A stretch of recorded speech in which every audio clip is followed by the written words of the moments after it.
सम्माननीय सभामुख महोदय, बागदरबार र सिंहदरबार बीच टकराउ देखिएको छ। काठमाडौँ महानगरपालिकाले फोहोर नउठाउने भनेको छ। एउटा निर्वाचित जनप्रतिनिधि स्थानीय सरकारको प्रमुखले आफ्नो असहमति प्रकट गर्दै गर्दा अत्यावश्यक सेवा अवरोध गरेर आफ्नो माग सुनवाई गराउने शैली, प्रयोग भएको भाषा, लवज यो ठिक वा बेठिक यसका बारेमा बहस हुन सक्ला, बहस गरौँला यथोचित समयमा यो विषयमा प्रवेश पनि गरौँला।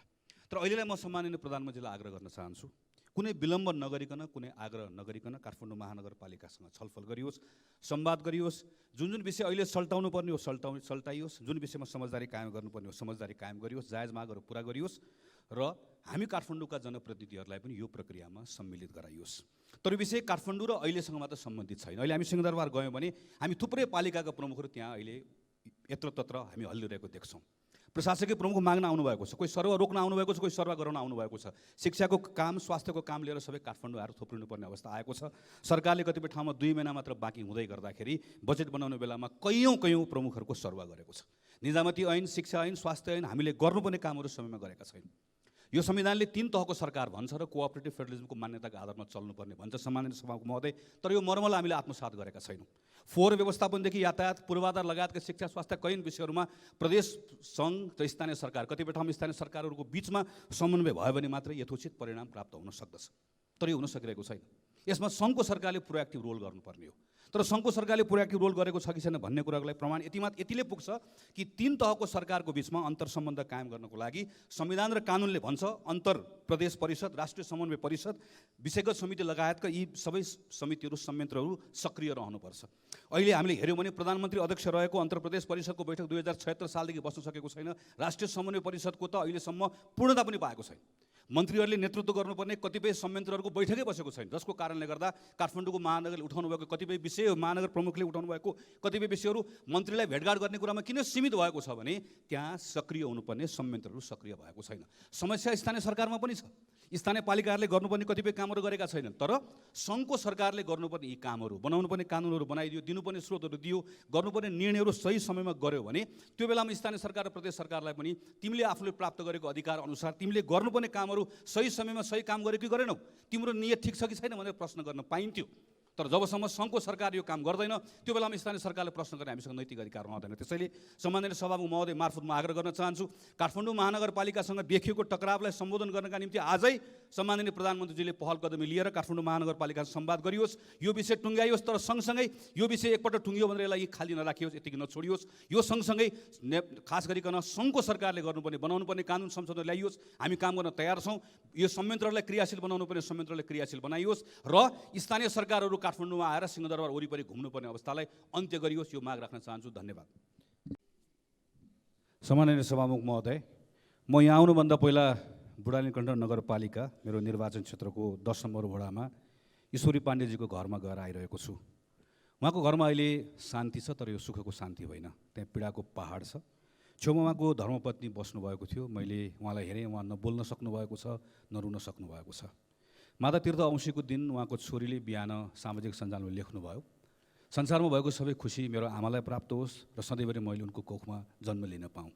अहिले पनि उहाँ त्यही वाक्य बरबराइराख्नु भएको छ। छोरीको दाह संस्कार गर्नका निम्ति मृत्यु भयो 7 दिन अगाडि मैले उहाँहरूलाई भने, उहाँले मान्नु भएन। मैले आज पनि उहाँहरूलाई भने, उहाँहरू दाह संस्कार गर्न मानिराख्नु भएको छैन, किनकि त्यो मृत्यु थिएन, हत्या थियो, जसको बारेमा भर्खर अहिले मान्य सांसदले चर्चा गरिसक्नुभयो। दिन दहाडै घाँटी रेटेर करिब 22-23 ठाउँमा छुरी प्रहार गरेर उहाँको हत्या भएको छ। 7 दिन भयो। उहाँहरू प्रहरी कार्यालय धाइराख्नु भएको छ, मन्त्रालय गइराख्नु भएको छ, तर उहाँले ठोस जवाफ पाउन सक्नु भएको छैन। सङ्घर्षको कार्यक्रम भइरहेको छ सभामुख महोदय। अहिले हामी यो विषयमा छलफल गरिरहेको बेलामा बौद्धमा भइरहेको छ, सरस्वती नगरमा भइरहेको छ, वरिपरिका मानिसहरू अत्तालिएका छन्। मैले उहाँहरूलाई भन्दै गर्दा अनुसन्धान भइरहेको छ, प्रहरी प्रशासनसँग हामीले कुराकानी गऱ्यौँ, तर मुख्य कुरा के छ भने विश्वास भइरहेको छैन। आज संयोगले माननीय गृहमन्त्रीज्यू संसदमा उपस्थित हुनुहुन्छ। म आग्रह गर्न चाहन्छु सम्माननीय सभामुख महोदय मार्फत घटनाको सत्य तथ्य र सबभन्दा ठुलो कुरा दिन दहाडे हत्या भएको विषयका सन्दर्भमा यहाँका नागरिकहरूले विश्वास गर्न नसक्ने जुन अवस्था बनेको छ, यसको बारेमा विश्वास दिलाउन सक्ने स्थिति माननीय गृहमन्त्रीले बनाइदिनुहोस् र यसको 7-7 दिनसम्म नभइरहेको जुन अवस्था छ यसलाई शीघ्र यो घटनाको दोषी अगाडि आओस् भनेर। यो सँगै अर्को जोडिएको कुरा त्यहाँको सिसिटिभीको क्याम्पको चलेन भन्ने कुराको सन्दर्भमा म यही सन्दर्भमा आग्रह गर्न चाहन्छु, यो ठाउँ ठाउँमा गएर एउटा सिसिटिभी क्यामेरा झुन्डाउने होइन, सिङ्गो काठमाडौँलाई हामीहरूसँगै काम गर्न तयार छौँ। महानगरपालिका सङ्घीय सरकार मिलेर सिङ्गो काठमाडौँलाई यसको सेक्युरिटीसँग जोडेर हामीले सिसिटिभीसँग जोड्यौँ भनेदेखि भने आजको दिनसम्म यो बेलासम्म घटनाको अपराधी पत्ता लागिसकेको अवस्था हुन्थ्यो। अहिले एउटा वडाले एउटा क्यामेरा हाल्छ, अर्को वडाले एउटा क्यामेरा हाल्छ, नगरपालिकाले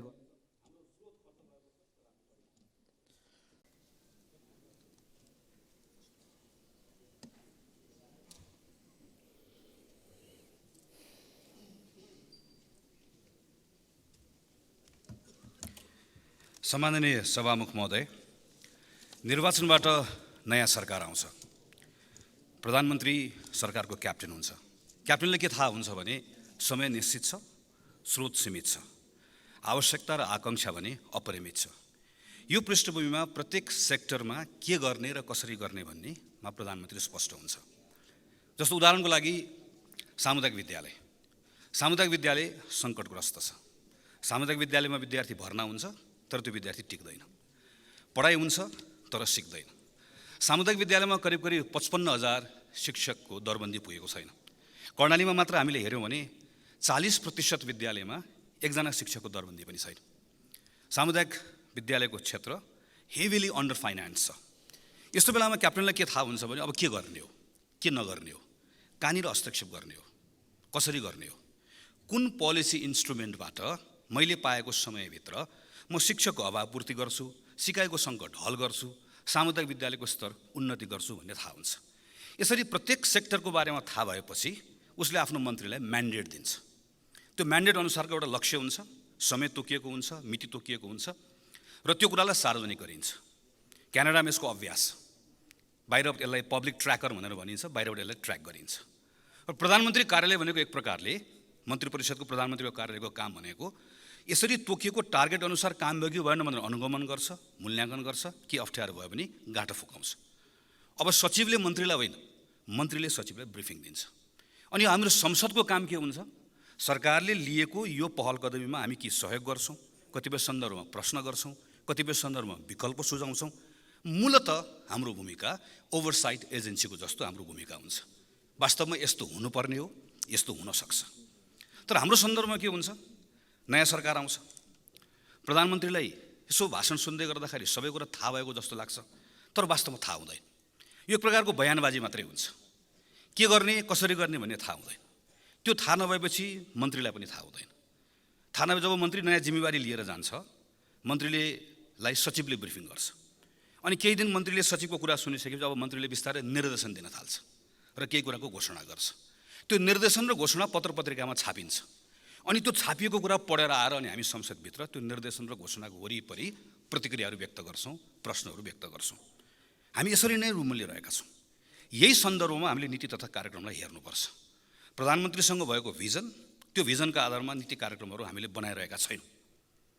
मन्त्रालयले करिब यो फागुन चैत्रतिर योजना महाशाखा भन्ने हुन्छ, योजना शाखा कतैतिर, त्यसले बिस्तारै आफ्नो मातहतका निकायहरूलाई एउटा सन्देश पठाउँछ। नीति कार्यक्रममा राख्नुपर्ने कुराहरू पठाउनुहोस् भनेर भन्छ। सबैले पठाउँछ। त्यो पठाएपछि त्यसलाई एक ठाउँ टिपोट गरिन्छ, कम्पाइल गरिन्छ। त्यो कम्पाइल गरेको कुरा मन्त्री परिषद प्रधानमन्त्री कार्यालयमा पठाइन्छ। प्रधानमन्त्री कार्यालयमा केही सचिवहरू हुनुहुन्छ जो ठिक ठाउँमा मेरो सरुवा भएन भनेर रिसाएर बस्नुभएको, झोक्राएर बस्नुभएको। त्यो सचिवहरूको सानो एउटा समूह बनाइन्छ। अनि त्यो समूहलाई कम्पाइल गर्न दिइन्छ।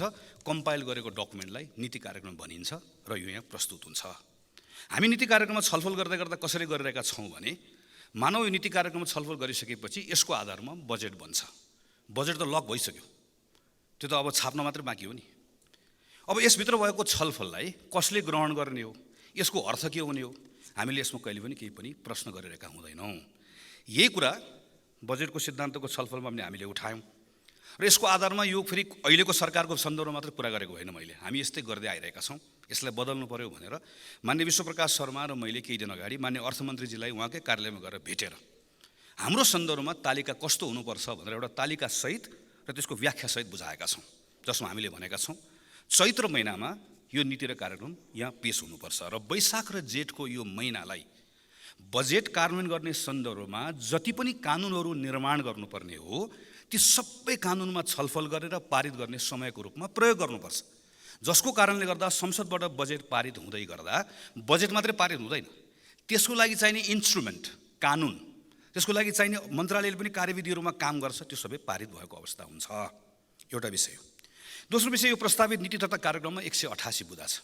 यसरी पढ्दै गयो भने यो भित्र सबै छ, इच्छा छ, समीक्षा छ, कार्यक्रम छ, योजना छ, आयोजना छ, राम्रोसँग हेऱ्यो भने केही पनि छैन। यस्तो किन हुन्छ? किनभने यो के को लागि ल्याइएको भन्ने कुरामा हामीले कहिले पनि सघन छलफल नगरेको हुनाले गर्दा हामी अल्मलिएका हुन्छौँ। बेलायतमा क्विन्स स्पिच वा किङ्स स्पिच भनेर योभन्दा अघिल्लो पटक हामीले हेऱ्यौँ भने जम्मा 940 शब्दको छ। 10 मिनटमा त्यो वाचन सकिन्छ। र गएको पटक हामीले हेऱ्यौँ भने त्यसमा ठ्याक्कै के छ? यो पटक मेरो सरकारले यो वर्षमा 38 वटा कानुन लिएर आउँछ। यो कानुन बनाउँछ, प्रस्ताव गर्छ, तपाईँहरूले पार्लियामेन्टबाट बनाउनु होला। यो कानुन किन बनाउने भनेर त्यसको उद्देश्य राख्छ र ठ्याक्क त्यो ल्याउँछ, 10 मिनटमा वाचन गर्छ, सकिन्छ। हाम्रोमा पनि त्यही थियो। 2048 सालमा तत्कालीन राजा वीरेन्द्रले वाचन गर्दै गर्दा जम्मा 24 वटा बुँदा मात्रै थियो र मूलतः नीतिको कुराहरू थियो। 2064 सालपछि हामीले के गर्यौँ? नयाँ गर्ने भन्ने सन्दर्भमा हामीले बिस्तारै कार्यक्रमको विस्तृतीकरण गर्यौँ र बिस्तारै सरकारको विज्ञापन गर्ने जस्तो यसलाई एउटा अस्त्र बनायौँ। नीति भनिसके पछाडि त्यसमा हाम्रो समस्या के हो, समस्याको हामीले पहिचान गर्ने, त्यसको लक्ष्य के हो, लक्ष्य प्राप्त गर्नको लागि चाहिने पोलिसी इन्स्ट्रुमेन्ट्सहरू के हो, यसरी हामीले यसलाई राख्यो भने मात्र यसको अर्थ हुन्छ, नभए अलमल हुन्छ। उदाहरणको लागि जस्तो बुँदा नम्बर 36मा कृषि मन्त्रालयले के भन्यो? कृषि मन्त्रालयबाट आएको टिपोट हो त्यो कि बाँझो जमिनलाई प्रयोग गर्नको लागि मैले सामुदायिक खेती प्रणालीलाई प्रोत्साहित गर्छु भनेर भन्यो। त्यो सामुदायिक खेती प्रणाली भनेको के हो, कसले गर्ने, त्यो अलमल हो। किन अघि भनेको जस्तै के को लागि भनेर नसोचेको हुनाले गर्दा अलमल भयो। 2070 सालमा म सम्झन्छु कृषि समितिको सभापतिको रूपमा काम गर्ने मौका पाएको थिएँ। भूकम्प पछाडि हामीले नै संसदीय समितिको विशेष पहल कदमीमा भू उपयोग नीति सरकारलाई ल्याउन लगायौँ, छलफल गऱ्यौँ। त्यसको आधारमा भूमि सम्बन्धी ऐन आयो।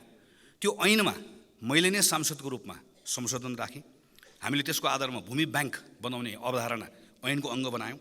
तर पछि 79 सालमा यो 77 सालमा नियमावली बनाउने बेलामा त्यसलाई ड्रप गरियो, त्यसलाई हटाइयो।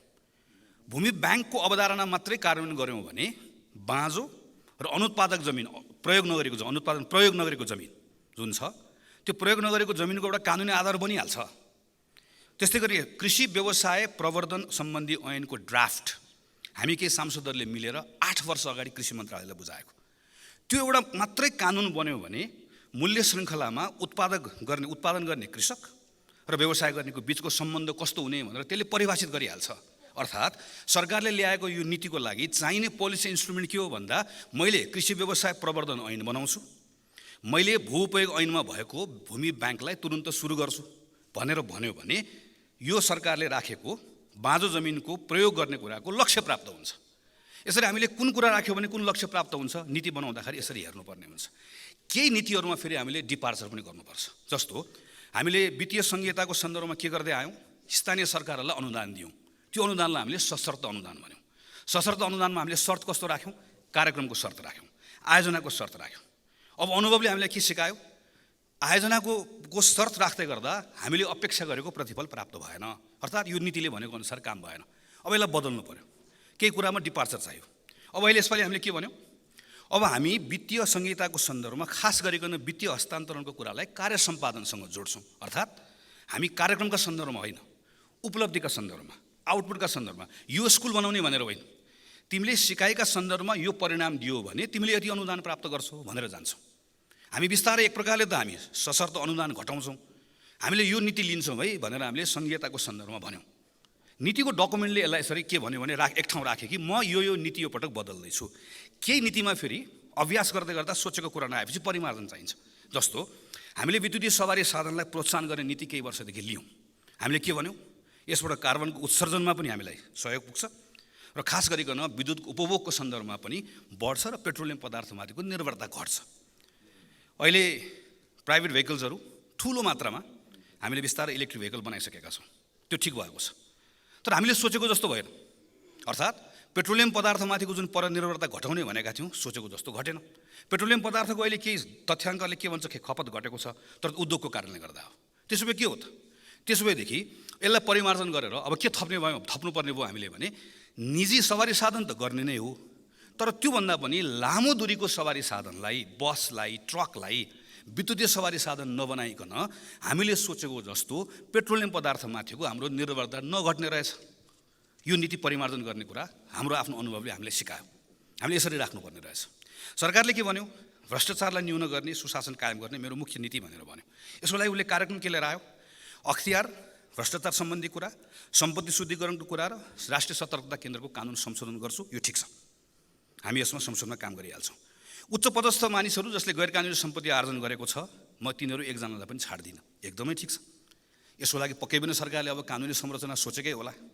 भएको कानुनबाट काम गर्ने हो कि नयाँ कानुन ल्याउने हो, यसमा छलफल गरौँला नै, यति कुरा भयो। तर के यो केही उपचारात्मक कुराले मात्रै भ्रष्टाचारको यो विकराल समस्या सम्बोधन हुन्छ त? हुँदैन। यसको प्रिभेन्सनको साइड के होला त? हाम्रो निर्वाचन प्रणालीमा इमान्दार भएर हामीले भन्यो भने हाम्रो स्थानीय चुनावमा एउटा वडाको चुनावको प्रतिस्पर्धा हुँदै गर्दा त्यहाँभित्र कति खर्च परिचालन हुन्छ? हाम्रो निर्वाचन कति महँगो भएको छ? त्यो निर्वाचन महँगो हुने कुरा केसँग जोडिएको छ? हाम्रो निर्वाचन कानुनसँग जोडिएको छ, हाम्रो राजनीतिक दल सम्बन्धी कानुनसँग जोडिएको छ, दलको उम्मेदवार छान्ने तरिकासँग जोडिएको छ, दलको कोष पारदर्शी हुने कुरासँग जोडिएको छ। यहाँ गएर जोडिँदो रहेछ। हाम्रो निजामती प्रशासन, प्रहरी प्रशासनको इन्टेक हुने ठाउँमा जहाँ हामी भर्ना लिन्छौँ, पहिला त्यो करप्ट थियो। त्यसलाई अहिले हामीले सुधार्यौँ, लोकसेवाबाट सुधार्यौँ, प्रहरीबाट सुधार्यौँ, त्यो राम्रो भएको छ। तर यसको प्रमोसन, खास गरिकन प्रमोसनका सन्दर्भमा, त्यसै गरिकन कतिपय ठाउँमा चाहिँ हामीले यो खास गरिकन वृत्ति विकासका सन्दर्भमा हामीले हेऱ्यौँ भने त्यहाँभित्र व्यापक अनियमितताहरू छन्। एउटा भ्रष्टाचारको ठुलो जडी हो। अर्थात् त्यसो भएदेखि निजामती प्रशासनको कानुन, प्रहरी परिचालन सम्बन्धी कानुन अर्को विषय रहेछ। न्यायालयमा हुने राजनीतिक हस्तक्षेप बन्द गर्ने कुरा अर्को रहेछ। स्वार्थको द्वन्द्व सम्बन्धी कानुन बनाउने भनेर हामीले धेरै पटक भन्यौँ, त्यो बनाउने कुरा अर्को विषय रहेछ। यसरी हामीले हेऱ्यौँ भनेदेखि भने लोकसेवा आयोगको भूमिका बढाउने कुरादेखि लिएर प्रदेशलाई सञ्चालन गर्ने कुरासँग स्वार्थको द्वन्द्वको कानुनदेखि लिएर संवैधानिक निकायको नियुक्तिसम्मका विषयहरू एक ठाउँ जोडेर राख्यो भने मात्रै हामीले यो नीतिबाट भ्रष्टाचार न्यून गर्छु, सुशासन कायम गर्छु भनेको लक्ष्य प्राप्ति हुने रहेछ। न कि हामीले अख्तियार बलियो बनाउँछु, दुईटा तिनवटा काम गर्छु भनेर मात्र नहुने रहेछ। यो सँगै अर्को सामाजिक पक्ष हामीले हेऱ्यौँ भनेदेखि भने शिक्षा र स्वास्थ्य, यो दुईटा यस्तो क्षेत्र हो, शिक्षा र स्वास्थ्यमा चाहे त्यो राजनीतिक कर्मी हुन्, चाहे त्यो यो निजामती सेवाका हुन्, प्रहरी प्रशासन, अड्डा अदालत जहाँका हुन्, हामीले भन्ने गरेको गुणस्तरीय शिक्षा, हामीले भन्ने गरेको स्वास्थ्य, गुणस्तरीय स्वास्थ्य, यो दुईटाको पहुँच सर्वसुलभ, अझै एक प्रकारले संविधानले गरेको कमिटमेन्ट, संविधानको वाचा अनुसार निःशुल्क गुणस्तरीय प्राप्त गर्ने हो भने यसले नेपालमा भ्रष्टाचारलाई कम गर्ने कुरामा कति ठुलो अर्थ राख्ला। यसरी हामीले कतिपय पोलिसीको लागि चाहिँ फेरि त्यसको अपेक्षा गरेको परिणाम प्राप्त गर्ने कुराका निम्ति हामीले कसरी हेर्नुपर्ने रहेछ भने एउटा पक्ष मात्र हेरेर नहुने रहेछ। मैले यो सन्दर्भ किन उठाएको भने म सरकारको ध्यान आकर्षण गराउन चाहन्छु, यो वर्ष यसरी नै आयो, यसलाई हामीले यसरी लियौँ, तर अर्को वर्ष पनि नीति कार्यक्रम यसै गरिकन आउने हो, बजेटको सिद्धान्तमाथि छलफल यसै गरिकन हुने हो भने मैले अरू मान्य सांसदहरूलाई पनि आग्रह गर्छु त्यस्तो बजेटको छलफलको सिद्धान्तको छलफलमा भाग नलिउँ, यस्तो नीति कार्यक्रम छलफलमा भाग नलिउँ। यो सरकारको पनि समय बर्बादी हुन्छ, हाम्रो पनि समय बर्बादी हुन्छ। यसलाई बदल्नुपर्छ। बदल्ने तरिका छ, बदल्ने तरिका हामी मिलेर बदल्ने हो। मैले सरकारलाई यो गरिनस् भन्न खोजेको होइन, गरौँ भन्न खोजेको। हामीले भनेका छौँ, यहाँबाट सुझाव दिएका छौँ, यो सुझावलाई सरकारले ग्रहण गरोस्। के कानुनहरू प्रस्तावित गर्नुपर्ने छ, कानुनहरू बदल्नुपर्ने छ, कानुनहरू बदलौँ। संसदले पनि आफूले के कुरामा बदल्नुपर्ने छ, हामी पनि बदल्न तयार छौँ।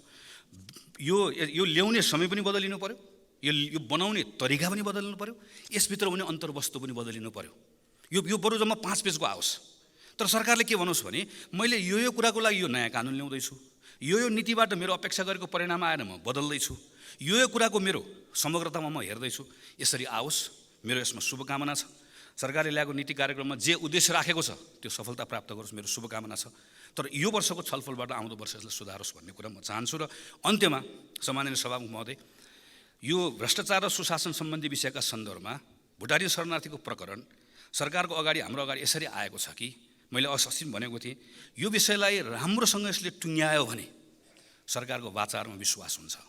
अहिले जसरी नामहरू आउन थालेको छ, एक प्रकारले लाज पनि लजाएको जस्तो भएको छ। को परेको हो, को नपरेको सुन्दा सुन्दै अलिपछि जाँदै गर्दाखेरि हाम्रो वरिपरि भएका, हामीले देखिरहेका, जिम्मेवारी लिइरहेका मानिसहरू एकपछि अर्को तानिँदै जाने हुन् कि भन्ने जस्तो लाग्न थालेको छ। तर यसमा सरकारको परीक्षा हेर्नुहोस्, परीक्षा छ, अनुसन्धान कसरी भइरहेको छ, सबै नागरिकले हेरिरहेका छन्। चाहे त्यो सलाम गर्ने मान्छे होस्, चाहे त्यो सलामी लिने मान्छे होस्, जसलाई छोएको छ, जसको नाम आएको छ, त्यसको फेयर अनुसन्धान हुनुपर्छ। त्यो अनुसन्धान भएन, मैले गरिनँ भनेर भन्ने कुराले कसैले पनि यसबाट मुक्ति पाउने अवस्था छैन। सरकारको परीक्षा पनि छ। सरकारको परीक्षा सकिएपछि अब न्यायालयको परीक्षा सुरु हुन्छ। न्यायालयले पनि अब यो विषयमा मैले न्याय गरेँ भनेर मात्र पाउँदैन, न्यायको अनुभूति हुनुपर्छ। यो राज्य विरुद्धको अपराधमा संलग्न भएको एक मान्छे, चाहे त्यो घरको मान्छे होस्, चाहे त्यो वार्दलीको मान्छे होस्, चाहे त्यो नेता होस्, चाहे त्यो नाता होस्, सलाम गर्ने होस्, सलामी लिने होस्, एकजना मान्छे पनि छुट्नु हुँदैन। दुधको दुध पानीको पानी हुनुपर्छ। आम नेपाली नागरिकले चाहेको कुरा यही हो। सरकारले गरेको अनुसन्धानको प्रक्रियाबाट फेयर भइरहेको छ भन्ने भयो भने सबैले वाहवाही गरेर राख्ने हो। तर कहीँ न कहीँ लकपकाएको छ भन्ने भयो भने विकल्पहरूको बारेमा खोजी हुन्छ, प्रश्न उठ्छ। म यसतर्फ पनि सम्माननीय सभामुख महोदय मार्फत सरकारको ध्यान आकर्षण गराउन चाहन्छु। धन्यवाद। मान्य सदस्य माननीय श्री गगन कुमार थापा, समय 26:26। त्यसपछि माननीय श्री दिनेश कुमार यादव।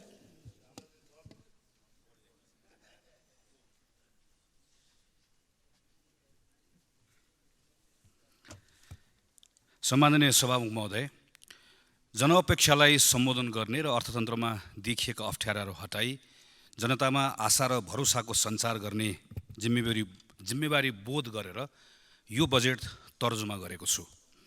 आर्थिक वर्ष 2080-81 को बजेट वक्तव्य मान्य अर्थमन्त्रीको यही वक्तव्य सँगसँगै सुरु हुन्छ र यो टुङ्गिने क्रममा सबैको सहयोगमा यो बजेट कार्यान्वयन भयो भने 6% आर्थिक वृद्धि हुन्छ र मुद्रास्फीति 6.5%मा सीमित हुन्छ भन्ने उहाँले अनुमान गर्नुभएको छ। यसको कार्यान्वयनबाट लगानीको विस्तार हुन्छ, रोजगारीको अवसरमा वृद्धि हुन्छ, अर्थतन्त्र गतिशील हुन्छ, वित्तीय अनुशासन कायम हुन्छ, राजस्वको लक्ष्य पुरा हुन्छ भन्ने आशा राख्नुभएको छ, अपेक्षा गर्नुभएको छ, अनुमानहरू गर्नुभएको छ। मान्य अर्थमन्त्रीले राख्नुभएका यी अपेक्षाहरू पुरा हुन्, शुभकामना छ र हाम्रो पार्टी नेपाली कांग्रेसको तर्फबाट यो बजेट कार्यान्वयन गर्नका लागि मान्य अर्थमन्त्रीलाई, नेपाल सरकारलाई सम्पूर्ण रूपमा साथ र सहयोग रहन्छ भन्ने कुराको प्रतिबद्धता पनि छ। यो बजेट कार्यान्वयन हुने चक्र 1 वर्षमा पुरा हुन्छ।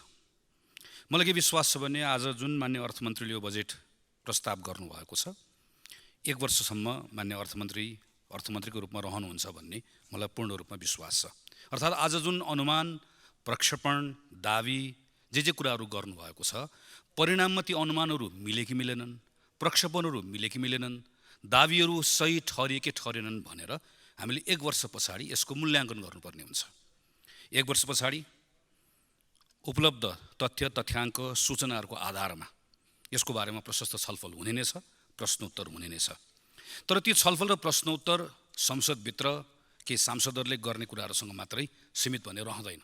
जसरी मान्य अर्थमन्त्रीले सुरुमै भन्नुभएको छ, जनभावनालाई सम्बोधन गर्ने, जनअपेक्षालाई सम्बोधन गर्ने कुरा बजेट तर्जुमा गर्दै गर्दा मैले सबभन्दा बढी ख्याल गरेको छु भनेर भनेको जस्तै यसको मूल्याङ्कन गर्दै गर्दा पनि ती साना व्यापारीहरू जसले थोरै ऋण लिएका छन् तर आज ऋणको ब्याज तिर्न नसकेर उनको उठीवास लागेको छ, ती सानसानो पसल खोल्ने मानिसहरू जसले सटर बन्द गरेर भागेका छन्, त्यसै गरिकन सानसानो उद्योग सञ्चालन गर्नेहरू जसले अलिकति स्केल अप गर्नु भन्ने सोचेका थिए तर स्केल अप गर्ने कुरा होइन, भएकै आफ्नो माल सामानले बजार नपाउँदै गर्दा छोडेर हिँड्नुपर्ने अवस्था भएको छ। वा लामो समयदेखि स्थापित भएको ठुल्ठुलो उद्योग धन्दा, कल कारखाना, व्यापार जसले मैले आफूले अनुभव गर्दै गर्दा पहिलोपटक यति धेरै नैराश्यता व्यक्त गरिरहेको छ, उनीहरूले 1 वर्षभित्रमा बजेटको कार्यान्वयन हुँदै गर्दा कति अङ्क दिन्छन् भन्ने कुरा धेरै हदसम्म अर्थमन्त्रीको सफलता वा बजेटको सफलता त्यसले निर्धारण गर्छ। मान्य अर्थमन्त्रीले प्रस्तुत गर्दै गर्दा अर्थतन्त्र र बजेट प्रणालीमा देखिएका चुनौतीहरूलाई 7 वटा बुँदामा व्यक्त गर्नुभएको छ। हाम्रो अर्थतन्त्रमा देखिएको जुन चुनौती अहिले हामीले बेहोरिरहेका छौँ, यसका केही बाह्य कारणहरू छन् जो हाम्रो नियन्त्रणमा छैनन्। केही हाम्रा संरचनागत समस्याहरू छन्, त्यो एक रातमा सृजना भएको होइन। खास गरिकन केही समय खास अझ 15-20 वर्षदेखि नै हामीले जुन खालको अभ्यास गऱ्यौँ, जुन नीतिहरू ल्यायौँ, त्यसको कारणले गर्दा सृजना भएका केही संरचनागत समस्याहरू र भूकम्प पछाडि, कोभिड पछाडि कतिपय कुराहरू बाध्यतामा, कतिपय पछिल्लो समय भएका लहरमा हामीले गरेका नीतिगत निर्णयहरूको कारणले गर्दाखेरि पनि आर्थिक गतिविधिमा शिथिलता आएको छ भनेर यसको समस्याहरू पहिचान गर्नुभएको छ। न्यून आर्थिक वृद्धि छ, रोजगारी पनि अत्यन्त कम सृजना हुन्छ, वर्षको 50-60 हजार जम्मा रोजगारी सृजना गर्छौँ। यो दुईटामा यदि मुद्रास्फीति अहिले अलिकति घटेको त छ तर अझै पनि यो सीमाभित्र आउँछ कि भन्ने बारेमा आशंका छ। यदि यो तीनटाको गठबन्धन भयो भने एकातिर न्यून आर्थिक वृद्धि, अर्कोतिर अत्यन्त कम रोजगारीको सृजना अनि अर्कोतिर मुद्रास्फीति यदि नियन्त्रणमा आएन भनेदेखि र तीनटाको गठबन्धन भयो भने यसको डरलाग्दो सामाजिक मूल्य तिर्नुपर्छ भन्नेतर्फ पनि अर्थमन्त्री सचेत देखिनुहुन्छ। हाम्रो साधारण खर्च बढ्दै गएको, पुँजीगत खर्च कम र कम प्रभावकारी भएको चिन्ता पनि जायज छ। बाह्य क्षेत्रमा केही कुराहरूको सुधार भएको छ। वास्तविक क्षेत्रमा पनि खास गरिकन पर्यटनको क्षेत्रमा केही सुधारका सङ्केतहरू देखिएका छन्। वित्तीय क्षेत्रमा पनि ब्याङ्कमा अहिले तरलताको अभाव छैन। र बाह्य हामीले हेऱ्यौँ भने भारत र चीनमा संसारभरि देखिएको आर्थिक मन्दीका बावजुद पनि भारत र चीनको जुन आर्थिक गतिशीलता छ यसले हामीलाई के आश्वस्त पारेको छ। अर्थमन्त्रीले पहिचान गर्नुभएको विषयहरू पनि ठिक छन्। यो सँगसँगै बजेट प्रणालीमा सुधार गर्ने कुरा, पुँजीगत खर्चको खास गरिकन यसलाई कार्यान्वयनमा सुधार गर्ने कुरा, यसको प्रभावकारिता बढाउने कुरा, साधारण खर्च घटाउने कुरा, कर प्रणालीमा सुधार गर्ने कुराहरूका सन्दर्भमा उहाँले एउटा लामो सूची नै प्रस्तुत गर्नुभएको छ। यसको पक्षमा यसलाई अझ सुधार गर्ने तर्फमा मान्य सदस्यहरूले विगत केही दिनदेखि लगातार सुझावहरू दिइराख्नु भएको छ। थुप्रै कुराहरू बाहिर आइसकेका छन्। यसलाई अर्थमन्त्रीजीले सकारात्मक रूपमा लिनुभएको छ भन्ने मैले विश्वास राखेको छु। यी विषयहरूको बारेमा धेरै कुराहरू भनिराख्नु परेन। यो बजेट वक्तव्यमै आएका म यसरी पुँजीगत खर्च सुधार गर्छु, म यसरी साधारण खर्च घटाउँछु, म यसरी कर प्रणालीमा सुधार गर्छु जुन प्रस्ताव गर्नुभएको छ त्यही प्रस्तावभित्र रहेर के कुराहरू थप गर्न सकिएला भन्ने मेरो केही अब्जर्भेसनहरू मात्रै राख्न चाहन्छु। पहिलो कुरा बजेटको आकार। मलाई के अनुमान छ भने यो बजेटको जुन आकार अहिले प्रस्ताव गरिएको छ माने अर्थमन्त्रीजी आफै पनि यत्रो आकार ल्याउन चाहनुहुन्न थियो भन्ने मेरो अनुमान हो। मेरो कुनै सूचना होइन, किनकि यो अवास्तविक छ भन्ने कुरा पक्कै पनि उहाँले राम्रोसँग बुझ्नु भएको छ। त्यसैले यहाँ अब यो प्रस्तुत भइसकेपछि यसलाई डिफेन्ड पनि गर्नु पर्यो। यो अवास्तविक छ भन्ने कुरालाई मनमा लागे पनि होइन भनेर भन्नुपर्ने स्थिति बन्छ। तर यसलाई कार्यान्वयन गरेर परिणाम लिएर आउने हो भने चाहिँ मेरो पहिलो सुझाव भनेको यो अवास्तविक छ भन्ने कुरालाई स्वीकार चाहिँ गर्नु होला। यो अवास्तविक छ, यसको आकार यत्रो हुनै सक्दैन थियो। अहिले आकार यस्तो हुन नसक्दै पनि आकार यत्रो बनाइयो भन्ने कुरा मानेर बजेटको कार्यान्वयन गर्न सुरु गरियो भने बजेटबाट अपेक्षा गरिएका परिणामहरू प्राप्त गर्न सजिलो हुन्छ। होइन भनेदेखि भने यो अवास्तविक बजेटको आकारलाई बोकेर यसलाई डिफेन्ड गर्दा गर्दै यो सिरक यदि सानो हुँदै गर्दाखेरि माथि ताने तल पुग्दैन, तल ताने माथि पुग्दैन। कि त जिउलाई छुट्याउनु पर्ने हुन्छ कि सिरक बढाउनु पर्ने हुन्छ। दुईटै अवस्था हामीसँग रहँदैन। यसलाई पहिलो कुरा स्वीकार गर्नुपर्ने हुन्छ। दोस्रो कुरा, आगामी आर्थिक वर्षमा राजस्वको जुन लक्ष्य लिइएको छ, जसरी बजेटको आकार अनरियलिस्टिक छ, राजस्वको लक्ष्यका सन्दर्भमा पनि स्वाभाविक रूपमा यो पनि अनरियलिस्टिक छ। यो आर्थिक वर्षमा राजस्व जसरी उठिरहेको छ, अहिले जुन हामी संशोधन गरिसके पछाडि पनि जुन लक्ष्य लिएका छौँ त्यो पनि हाम्रो भेट्दैन। आज हामी जुन इन्स्ट्रुमेन्ट्सहरू प्रयोग गरेर राजस्व उठाइरहेका छौँ, हाम्रो जस्तो अवस्था छ। आर्थिक वर्ष त हाम्रो संविधान कानुनमा लेखिएको कारणले गर्दा बदली हुने हो। रातारात हाम्रो आर्थिक व्यवहारमा त्यत्रो के ठुलो परिवर्तन आउनेवाला छ। वा सरकारले अहिले प्रस्तावित गरेका जुन कुराहरू छ यसको परिणाम आउन पनि समय लाग्छ। अर्को कुरा, आफै यसले चमत्कार गर्ने पनि होइन। खास गरिकन हाम्रो आयातमा निर्भर भएको इकोनोमीको जुन स्ट्रक्चर छ, हाम्रो संरचना छ, यो रातारात एकैबाट बदलिनेवाला छैन। एकातिर हामीले देखिसक्यौँ, अस्ति हामीले केही समय अलिकति थोरै आयातमाथि थोरै दबाव भयो वैदेशिक मुद्रामा भनेर आयातमा नियन्त्रण गऱ्यौँ। आयातमा नियन्त्रण गर्न साथै के भयो, वैदेशिक मुद्रा त सञ्चित त बढ्यो, तर हाम्रो राजस्व जुन हामीले उठ्थी थियो त्यो व्यापक रूपमा घट्यो। एकातिर ताने अर्कोतिर जान्छ। यस्तो अवस्थामा गएको 30-35 वर्षमा प्रत्येक वर्ष राजस्वको हाम्रो जसरी सङ्कलन बढ्दै गएको थियो, 30-35 वर्षको रेकर्डभन्दा फरक ढङ्गबाट हाम्रो गएको वर्षभन्दा राजस्वको सङ्कलन यो वर्ष घटेर गएको यो बेलामा 30% बढी हामी बढाउँछौँ भनेर जुन अनुमान गरिएको छ, यो अनुमानका आधारमा हामीले यो हुन्छ भन्दै काम गर्दै गयो भने पछिल्लो चौमासिकमा गएर यसले के गर्छ भने यसले व्यापक रूपमा दबाव बढाउँछ, जसको कारणले गर्दा विकासका कार्यक्रमहरू कटौती गर्नुपर्ने हुन्छ, जसले गर्दा बजेटको लक्ष्य फेरि हामीले भेट्न सकिन्न। त्यसैले सुरुदेखि यसका बारेमा पनि रियलिस्टिक हुन मेरो सुझाव छ। अर्को कुरा भनेको जुन अनुमान गरिएको छ केमा बढ्ला भन्दा हामीले भ्याटीमा, आयकरमा, एक्साइजमा सबैतिर समान ढङ्गले 24.34% को वृद्धि हुन्छ भनेर भनेका छौँ। आजै मात्र मैले राजस्व सचिव रामप्रसाद घिमिरेको अन्तर्वार्ता पढेँ। त्यो अन्तर्वार्तामा उहाँ के भन्नुहुन्छ भने यो कमजोरी हो, गल्ती भयो भनेर भन्नुहुन्छ, तर यो साधारण हो भनेर भन्नुहुन्छ। सामान्य सभामुख मध्ये म यसलाई साधारण मान्न सक्दिनँ। 24.34% कै समान ढङ्गले जसरी यो बढ्छ भनेर अनुमान गरिएको छ, बजेटमा आइसक्यो। हाम्रो अभ्यास के छ, हामी सामान्यतया प्रस्तावित भएको कुरालाई बदल्दैनौँ, फेर्दैनौँ। तर यत्रो ठुलो कमजोरी भइसक्यो, अब के गर्ने यसलाई जस्ताको तस्तै राखेर कमजोरी हो भन्ने कुरा मानिसक्नुभयो सार्वजनिक रूपमा। यो कमजोरीलाई जस्ताको तस्तै राखेर यसलाई हामीले पारित गऱ्यौँ भने डे 1 बाटै हाम्रो राजस्वको अनुमान त मैले त अहिले अनुमानमाथि अनुमान गरेँ मिल्दैन है भनेर, तर यो त राजस्वको सचिव आफैले यो अनुमान गरेको कुरा आफैमा यसको आधार बनाउँदै गर्दा आधार ठिक भयो, तर जसरी राखेको छ गलत हो भनेर स्वीकार गरिसके पछाडि त यो त अनुमानको यात्रै सुरुबाटै हामीले गलत बाटोमा हिँड्ने भयौँ हामी। यसका सन्दर्भमा यसलाई कसरी सच्याउने हो, कसरी गर्ने हो, यसमा मान्य अर्थमन्त्रीज्यूको ध्यान जान आवश्यक छ। त्यसपछिको विषय भनेको पुँजीगत खर्चलाई प्रभावकारी बनाउने सन्दर्भमा 18 वटा बुँदामा यहाँ प्रस्ताव गरिएको छ। म अर्थ मन्त्रालयलाई के कुरामा आग्रह गर्न चाहन्छु, 18 बुँदा ठिक छ एकदम, 18 बुँदा एकपटक अर्थ मन्त्रालय फेरि पढोस्। यो वक्तव्यमा राख्नको लागि ठिक छ, यहाँ एकदम ठिक कुरा पनि आएको छ। अब वक्तव्यलाई परिणाममा पुर्याउनका लागि कार्ययोजना बनाउन आवश्यक छ। एउटा बुँदा हुन्छ। उदाहरणको लागि प्रधानमन्त्री कार्यालय राष्ट्रिय योजना आयोगले ठुल्ठुला आयोजनाहरू अनुगमन गर्ने भनेको छ। यो अनुगमन गर्ने कुरा पुरानै हो, सधैँभरि हुन्छ। अनुगमन गर्न जाने कुरा कस्तो हुन्छ मान्य सदस्यलाई थाहा छँदैछ, यो चाहिँ भ्याकेसनमा गएको जस्तो। छुट्टी जानु पर्यो भनेपछि अब के गर्ने त भन्दा एउटा आयोजनाको अनुगमन गर्न जाने भन्ने हाम्रो यस्तो एउटा परम्परा परिपाटी बसेको छ। योजना आयोगको साथीहरू, अर्थ मन्त्रालयका साथीहरू घुम्नु पर्यो भनेपछि ल है अनुगमन जाने भन्ने छ। यसलाई कसरी बदल्ने हो, के बदल्छौँ जसले गर्दाखेरि पुँजीगत खर्चको प्रभावकारी यसको परिणाम आउनका निम्ति ठुल्ठुला आयोजनाहरूको काम गर्ने तरिका बदलिन्छ। कार्तिक महिनाभित्रमा ठेक्का व्यवस्थापन नगर्यो भनेदेखि भने विनियोजित रकम चाहिँ रोक्का गर्न सकिने भनियो, यसलाई स्वैच्छिक बनाइयो। बरु यसलाई सर्टेन क्राइटेरिया राखेर यति कुरा पुरा गर्यौ भने तिम्रो विनियोजित रकमको ठेक्का लागेन भने पनि तिमीलाई मैले ग्रेस दिन्छु, तिमीलाई गर भन्न सक्छु।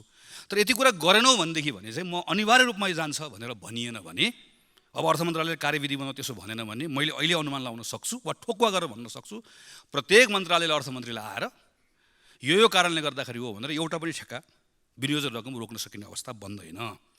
आयोजना प्रमुखको छनौटको मापदण्ड बनाउने भने कसले बनाउने हो, कहिले बनाउने, यो पनि प्रत्येक वर्षको बजेटमा हामी सुन्दै आएका छौँ। कसरी बनाउने, आयोजना त सबै अर्थ मन्त्रालय अन्तर्गत छैन, कहाँ गएर बनाउने, कसरी बनाउने, यस्ता थुप्रै विषयहरू छन्। 18 वटा बुँदामा म बुँदागत रूपमा जान्न, प्रत्येक बुँदालाई अर्थ मन्त्रालयले एकचोटि रिरिड गरोस्, फेरि पढोस्।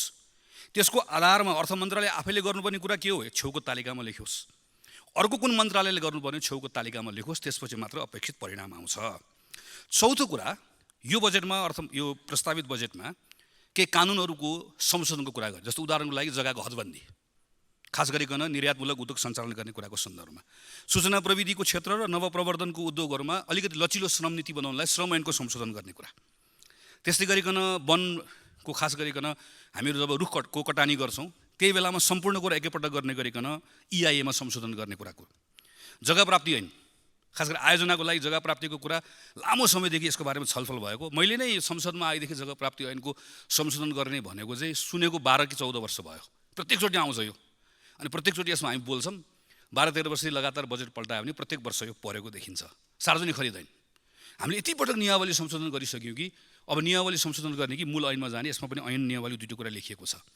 यस्ता केही ऐनहरू संशोधन गर्छु, सङ्घीय कृषि ऐन, सङ्घीय शिक्षा ऐन, सङ्घीय निजामती ऐन, बौद्धिक सम्पत्ति कानुन सम्बन्धी ऐन, भन्सार ऐन, स्वार्थको द्वन्द्व सम्बन्धी ऐन लगायतका ऐनहरू चाहिँ म नयाँ बनाउँछु भनेर यसमा भनिएको छ। यो हाम्रो विधेयक बनाउने ऐन बनाउने तरिका कस्तो हुन्छ, मन्त्री परिषदबाट स्वीकृति लिएर सम्बन्धित मन्त्रालयले बनाउनुपर्छ। अब शिक्षा मन्त्रालयले सङ्घीय शिक्षा ऐन बनाउने कुरा प्राथमिकतामा राखेन, उसले प्राथमिकतामा राख्यो तर संसदले प्राथमिकतामा राखेन। पार्लियामेन्ट्री कमिटीले यसका बारेमा चाहिँ अलिकति यसको समयको महत्त्व मानिसले बुझ्दिएन, ऐन समयमा बन्दैन। ऐन समयमा बनेन भने बजेटको लक्ष्य कसरी प्राप्त हुन्छ। त्यसैले अर्को कुरा अहिले हेर्नुपर्ने कुरा भनेको पार्लियामेन्टलाई कन्फिडेन्समा लिने कुरा र जुन मन्त्रालयले ऐन बनाउनु पर्ने हो तत्त मन्त्रालयलाई पनि सँगसँगै लिएर हिँड्ने कुरा अर्थ मन्त्रालयको लागि त्यत्तिकै आवश्यक छ। पाँचौँ कुरा, पुँजीगत खर्चको कम भयो भन्ने कुराको सन्दर्भमा असाध्यै कम चर्चा हुने गरेको तर एकदमै महत्त्वपूर्ण विषय भनेको चाहिँ राज्यको समग्र क्षमताको कुरा पनि हेर्नुहोस्। मेरै निर्वाचन क्षेत्रमा यस्तो एउटा दुई ठाउँमा यस्तो बोटलनेक बाटोहरू छ जुन बाटो बन्दै त्यो त्यहीँ गएर त्यो रोकिएको छ। त्यो किन रोकियो भनेर यसो कसैले गएर हेर्न गयो भने सिधा थाहा भइहाल्छ कि त्यहाँ कसैले मुद्दा हाल्नु भएको छ। मुद्दा सम्मानित अदालतमा जान्छ, अदालतले वर्षौँ फैसला गर्दैन। अदालतले वर्षौँ फैसला नगरिदिइसकेपछि के हुन्छ, हामीले जुन पुँजीगत खर्च भनेर भन्छौँ, अदालतले फैसला नगरिदिँदाखेरि त्यो पुँजीगत खर्च हुने कुरा प्रभावित हुन्छ। अख्तियारले समयमा निर्णय नगरिदिँदा प्रभावित हुन्छ। हाम्रो ओभरसाइड एजेन्सिजहरूको कामसँग पनि हाम्रो पुँजीगत खर्च जोडिएको हुन्छ। यसमा पनि हामीले ध्यान पुर्याउनु पर्ने छ। कसरी गर्ने हो त?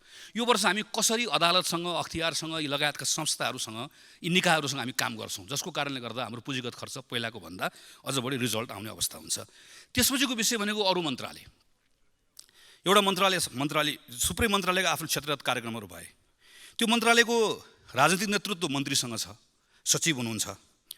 मैले वर्षमा योभन्दा अघिल्लो पटक पनि धेरै पटक भनिसकेँ, दोहोऱ्याउँदिनँ। यही मन्त्रालयको बजेटभित्र परेका कतिपय कार्यक्रमहरूको कार्यविधि समेत पनि नबनाइकन सकिन्छ हाम्रो। अहिले कार्यविधि बनाउने कुरा त क्यालेन्डरमा तोकिएको छ, तर मलाई डर के लागेको छ यो पटक कार्यविधि बन्छ, कार्यान्वयन हुँदैन। किन कार्यविधि बनाउने पो क्यालेन्डर आयो त, कार्यविधिको काम गर्ने कुरा नगरे पनि भयो। त्यो मन्त्रालय, प्रत्येक मन्त्रालय, अर्थ मन्त्रालय सँगसँगै एउटै पेजमा कसरी आउने, अर्को महत्त्वपूर्ण कुरा यो हुन्छ। त्यसपछिको अर्को कुरा भनेको निजी क्षेत्र।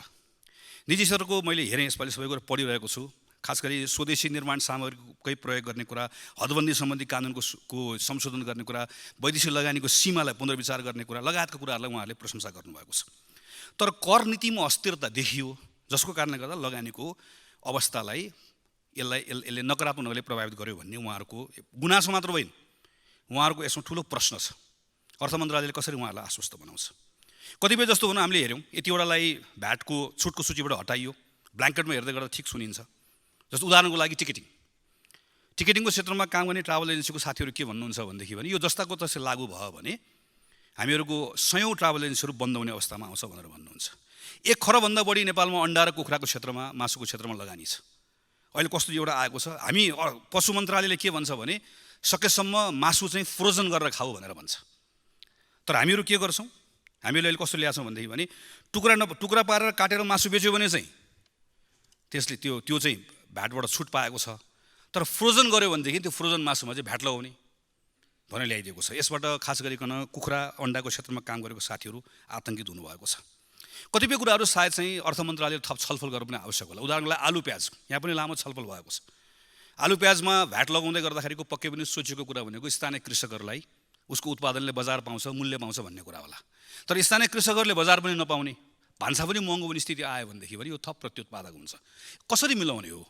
कृषि मन्त्रालयसँग कहाँनिर गएर जोडिन्छौँ हामी कसरी काम गर्छौँ, प्राइभेट सेक्टरसँग कसरी काम गर्छौँ, यो कुराहरूको बारेमा पनि थप छलफल गर्न आवश्यक छ भन्ने लाग्छ मलाई। राष्ट्र ब्याङ्कसँगको सम्बन्धलाई थप पारदर्शी कसरी बनाउने, थप खुला कसरी बनाउने, अर्को सायद महत्त्वपूर्ण विषय होला। यसपछिको विषय भनेको राजस्व, खास छुटको बारेमा जुन करको व्यवस्था गरिएको छ, यसमा छुट दिने निर्णय गरी पुगिहाल्यो। तर राजस्व चुहावट नियन्त्रणका सन्दर्भमा जे कुरा गरिएको छ, राजस्व चुहावटको नियन्त्रणको कुरा चाहिँ कर प्रशासनलाई चुस्त दुरुस्त बनाएर मात्र यसको उपलब्धि प्राप्त हुँदैन। सम्बन्धित निकायहरू, खास गरिकन नेपाल प्रहरी, सशस्त्र प्रहरी, जसले हाम्रो बोर्डर आउटपोस्ट हेर्छ, त्यो अर्थात् अहिलेको लागि गृह मन्त्रालय भनौँ, गृह मन्त्रालय अर्थ मन्त्रालयसँग सँगसँगै काम गरेन त्यहाँभित्रको नियुक्ति, त्यहाँभित्रको प्रमोसन, त्यहाँभित्रको तमाम यी कुराहरूसँग केसँग जोडिन्छ भने यो कुरा राजस्व चुहावट नियन्त्रण गर्ने कुरासँग जोडिन्छ। राजस्व अनुसन्धान गर्ने कार्य प्रधानमन्त्री अन्तर्गत छ, त्यो आफ्नो लयमा आफ्नो तालमा छ। राजस्वको आन्तरिक राजस्वको यता कार्यालय अर्थ मन्त्रालय अन्तर्गत छ, गृह मन्त्रालय छ। यो सबैले एक ठाउँ ल्याएर जोड्ने कुरा गर्न सकिएन भने राजस्व चुहावटको नियन्त्रण सम्बन्धी पनि अपेक्षित गरेको परिणामहरू प्राप्त गर्न सकिँदैन। यी यस्ता कुराहरू छन् जुन कुरा बजेटमा प्रस्तावित भएकै कुराहरू हुन्। खालि मैले, किनभने यो बजेट यहाँ प्रस्तावित भइसक्यो, अब कस्तो प्रस्ताव गरेको भए के हुन्थ्यो भन्ने बारेमा मैले धेरै छलफल गर्न चाहिनँ। मेरो शुभकामना चाहिँ खालि यसलाई जे कुराहरू आएको छ यसबाट अपेक्षित परिणाम ल्याउनका लागि काम गर्ने तरिकामा सानसानो बदलावहरू कसरी ल्याउन सकिन्छ भन्ने बारेमा मलाई लागेको केही सुझावहरू राखेँ। मलाई खास गरिकन सम्मान्य सभामुख महोदय, म मान्य अर्थमन्त्रीको मैले ध्यानाकर्षण गराउन खोजेको विषय चाहिँ बजेट प्रणालीमा सुधार गर्ने सम्बन्धमा चाहिँ हामीले के काम गर्न सक्छौँ भन्ने बारेमा हो। हाम्रो बजेट प्रणालीका सन्दर्भमा बजेट दिग्दर्शन छ, एउटा आर्थिक कार्यविधि तथा वित्तीय व्यवस्थापन ऐन छ।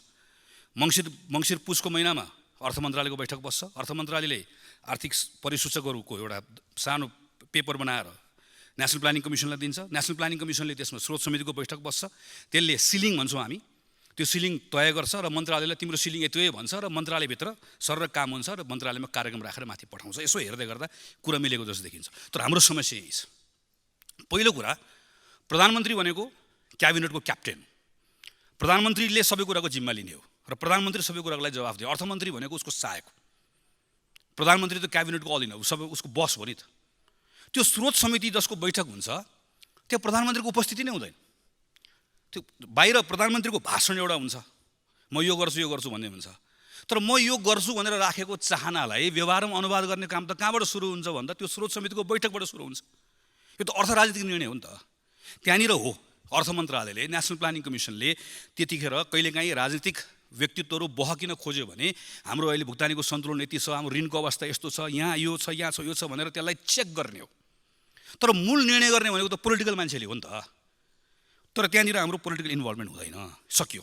त्यसपछि सिलिङ हुन्छ। सिलिङ भएपछि कहाँ जान्छ? मन्त्रालयमा जान्छ। हेर्नुहोस्, मन्त्रालयमा त अझ हालत के हुन्छ?